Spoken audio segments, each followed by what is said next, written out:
पश्चिम बंगाल के राज्यपाल सीवी आनंद बोस ने अचानक अपने पद से इस्तीफा दे दिया। विधानसभा चुनाव से पहले आए इस फैसले से सियासी हलकों में हलचल मच गई है।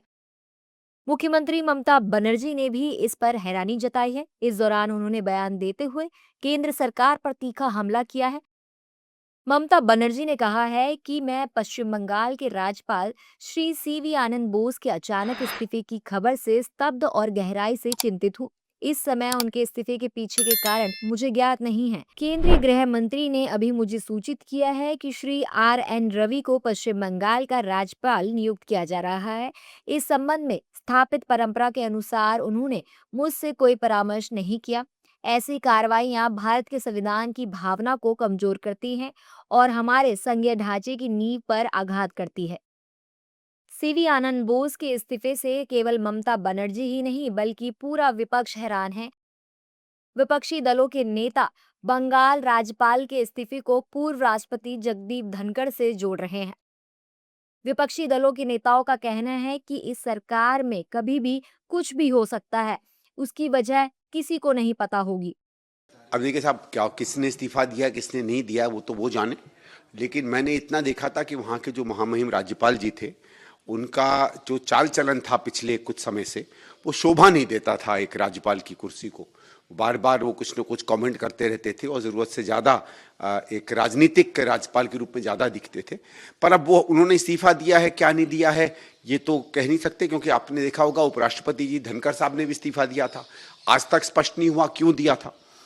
कुछ प्राइम मिनिस्टर ऑफिस में भी लोगों का पता चलता है कि आते हैं चले जाते हैं, लेकिन कभी पता नहीं चलता इस सरकार में कि कोई चीज़ क्यों हो रही है। रातों रात मुख्यमंत्री बदल जाते हैं, रातों रात गवर्नर बन जाते हैं। आई हेट टू से इट, एक कॉन्स्टिट्यूशनल पोजीशन को आपने एक पपेट वाली पोजीशन बना दिया है कि किसी को भी कहीं भी उठाकर हटा दो, किसी को भी कभी भी ट्रांसफर कर दो। ये गवर्नर हैं। फेडरल स्ट्रक्चर में आपको चीफ मिनिस्टर को साथ में लेकर ये निर्णय लेना पड़ता है। जहां जहां आपकी सरकारें हैं उनकी चीफ मिनिस्टर्स तो आपसे सवाल भी नहीं पूछ सकते हैं, पर जो विपक्षी सरकारें हैं आपसे पूछेंगी कि रातों रात ये तबादले हो रहे हैं, हमें साथ में वो डिसीजन मेकिंग में लिया नहीं जा रहा है, उसका वो विरोध जता रही हैं। तो मैं मानती हूं कि ये देश की संविधान के तौर तरीके जो हैं, एक संवैधानिक पोजीशन के साथ छेड़छाड़ जो है, एक इलेक्टेड चीफ मिनिस्टर को उठाने का उनकी जिम्मेदारी भी बनती है। उनका अधिकार क्षेत्र तो है ही, पर उनकी जिम्मेदारी भी बनती है कि जो आज वेस्ट बंगाल में हो रहा है वो फिर बाकी सारे राज्यों में भी नहीं। वो रवायत तो बिल्कुल खत्म करके रखी है इन लोगों ने। अब ताज्जुब देखिए ना कि जिस दिन बिहार में इतना बड़ा, जिसको मैं कहूंगा, खैर मैं कल इस पर विस्तार से बोल चुका हूं, लिख चुका हूं कि वो स्क्रिप्ट पूरी की पूरी जो नीतीश जी के पोस्ट से डाली गई और उसी दिन बिहार के गवर्नर भी बदल जाते हैं, तो जाहिर है कि कुछ ना कुछ एक डिजाइन है।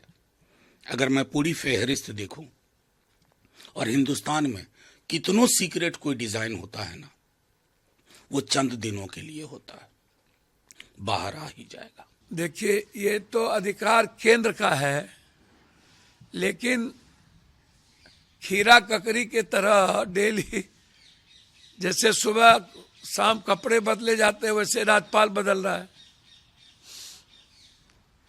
ये तो वही बताएंगे।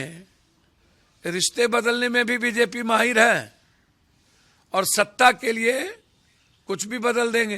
देखिए, जिस तरह से भारतीय जनता पार्टी ने बिना सूचना के राज्यपालों को हटाया, एक चुने हुए मुख्यमंत्री, उनसे बातचीत नहीं की गई, तो ये सवाल आदरणीय ममता बनर्जी जी उठा रही हैं। और सवाल इस बात का भी है कि भारतीय जनता पार्टी जहां गैर भाजपाई सरकार है उन राज्यों में गवर्नर के माध्यम से सरकारों के कामकाज में हस्तक्षेप करते रहे हैं। इसलिए समाजवादी पार्टी समझती कि आदरणीय ममता बनर्जी जी की जो चिंता है वो जायज चिंता है। हालांकि दूसरी ओर एनडीए नेताओं ने इसे केंद्र सरकार का फैसला बताया है। एनडीए नेताओं ने सीएम ममता पर घड़ियाली आंसू बहाने का भी आरोप लगाया है।